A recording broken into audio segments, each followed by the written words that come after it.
Will Jamaica go into recession in 2026? I'm Kalila from Money Media, giving you money news for the Caribbean. In 2024, Hurricane Beryl caused 32 billion Jamaican dollars worth of damage to the island. That was about 2% of the country's GDP. It also caused 2 quarters of negative growth. Preliminary estimates for Hurricane Melissa puts the damage at almost $1 trillion JMD, or 6 to 7 billion US dollars. That's 28 to 32% of GDP, at least 14 times worse.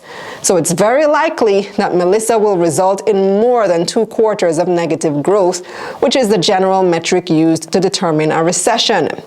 Now, if you remember, after Beryl, there was some back and forth about whether the country was actually in a recession, because despite the negative growth, unemployment was still very low and inflation was relatively controlled.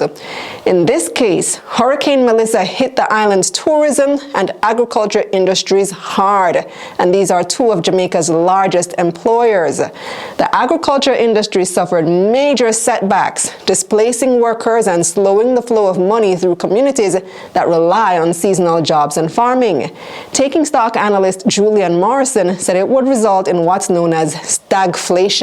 What's interesting is that we're going to have a situation which is called stagflation, which means that there will be a pullback in economic activity, which coincides with higher inflation. Typically, it's the other way around. A slowdown in economic activity usually is accompanied by less inflation, but that is when inflation is primarily demand-driven.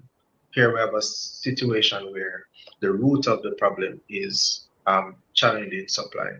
He explained that because the shortages are supply-driven, the Bank of Jamaica has limited tools available. Interest rate hikes can cool demand, but they can't replace lost crops or rebuild damaged hotels. So it's highly likely that the country will enter a technical recession next year. The challenge will be to recover as quickly as possible.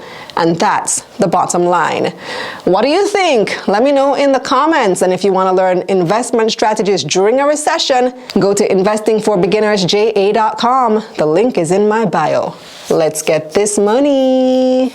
Let's get this money.